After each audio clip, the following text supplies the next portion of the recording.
La journée a été construite en deux grands temps. Un premier temps qui porte plus spécifiquement sur le champ de la formation et un deuxième temps l'après-midi sur le champ de l'insertion et de l'information et de l'orientation. C'est la première fois que nous organisons une journée d'information professionnelle. On démarre avec cette journée sur la qualité, un cycle de 3 journées en 2010. Il nous a paru important, bien entendu, d'aborder la question à partir des commanditaires, à partir des prescripteurs, et c'est un choix qui a été fait des prescripteurs et des commanditaires publics, en l'occurrence le Conseil régional et Pôle emploi. Je crois qu'on peut tous collectivement se réjouir de voir ces deux grands opérateurs travailler ensemble, j'ai envie de dire la main dans la main, même si l'image est un peu usée. On dit comment faire en sorte que le niveau de qualité soit inclus dans la commande publique et qu'on ne le perde pas. Dans une tradition plutôt francophone, la qualité, c'est un niveau de prestation. C'est une définition assez proche de ce que la qualité est dans le sens commun. A l'inverse, les normes internationales et l'approche plutôt anglophone de la qualité, c'est une approche qui ne rentre pas dans le contenu. Aujourd'hui, on est plutôt sur une approche process. Je vais expliquer un petit peu comment on s'est saisi de la qualité des démarches et des outils pour en fait structurer l'activité de Pôle emploi dans le champ de la formation. Tout ce qu'on peut faire dans une démarche qualité vise à satisfaire un client, pas deux, pas trois, un seul.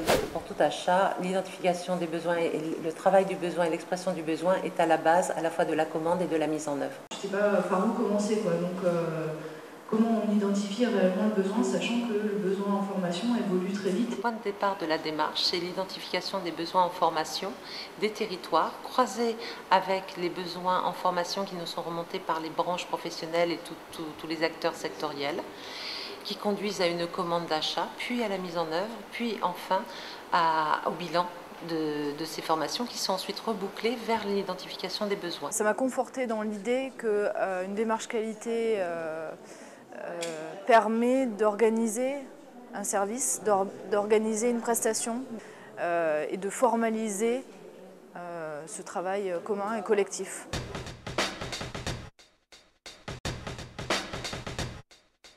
La démarche qualité qu'on veut conduire, elle est centrée sur l'amélioration de ce qui ne va pas. L'impact réel de la formation sur l'insertion, ce qui est effectivement très difficile à évaluer d'entrée, puisque la formation vise à augmenter ou à faire acquérir un niveau de compétences qui s'évalue en fait en situation professionnelle. Donc c'est un point sur lequel nous sommes particulièrement vigilants et que nous intégrons également dès l'amont, au moment de l'identification des besoins et de la construction de la programmation.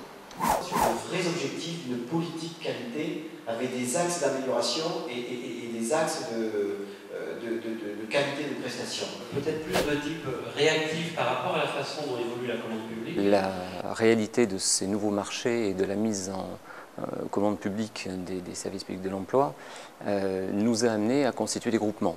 Donc ces groupements solidaires pour couvrir des logiques, c'était une contrainte par rapport au lot, une contrainte géographique, une contrainte en nombre, en volume et en spécificité de prestations. Il fallait répondre ensemble. Et à quoi est-ce qu'on peut s'engager en termes de socle commun à l'intérieur de ce groupement, de telle sorte à fournir quelque chose qui soit retenu, soyons clairs. Pour mener, je dirais, cette démarche, en fait, elle s'est située d'une part en amont. C'est-à-dire que les conventions qui sont réalisées dans le cadre des groupements, assorties de chartes dites de qualité, ont fourni à la fois un support, mais également un cadre qui devait être respecté au regard du cahier des charges. En fait, elle était double. Elle était effectivement sur le contenu, on a travaillé sur le contenu des prestations à livrer, sur leur amélioration, et aussi sur l'amélioration du process. Ça a été au travers de différents comités pédagogiques sur le contenu de la prestation et de pilotage sur les procédures que petit à petit, nous sommes arrivés aujourd'hui en termes de résultats à un taux de retour inférieur à 3%, considéré comme des non-qualités par le donneur d'ordre.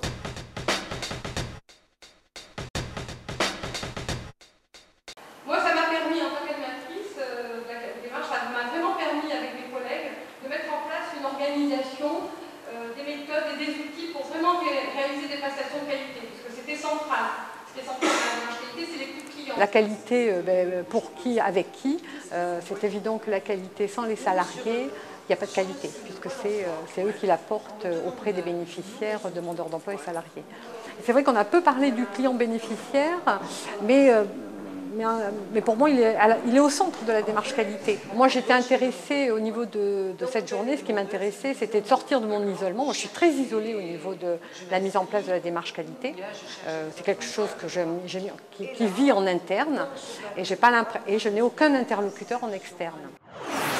Vous avez un récapitulatif, un bref récapitulatif de l'organisation de l'orientation dans les 4 régions européennes avec lesquelles nous avons travaillé.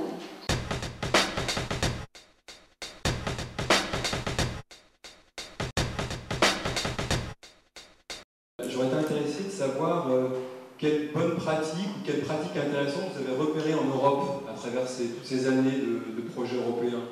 La démarche du PRAO était vraiment très, très pertinente pour moi, parce que c'est vraiment, j'ai pris conscience que c'est ce qui nous manquait actuellement pour faire évoluer en externe, donc la démarche qualité, puisque c'est quand même encore des initiatives individuelles. La structure favorise l'apprentissage tout au long de la vie et les objectifs d'employabilité.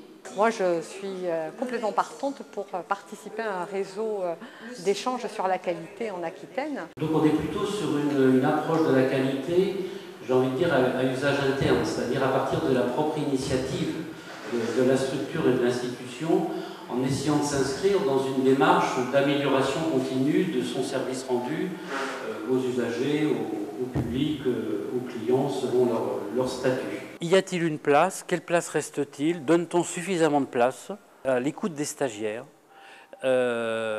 dans cette démarche qualité? Ou bien n'appréhende-t-on les besoins qu'à partir d'analyses qui sont les besoins exprimés par la branche, les besoins remontés du territoire par la réunion des prescripteurs, des structures d'accueil? Là, il y a sans doute un point à approfondir, à retravailler, qui a été seulement, je dirais, évoqué ce matin. Qualité pour les commanditaires, qualité en interne. J'aimerais bien qu'on n'oublie pas quand même qualité pour les usagers et les clients.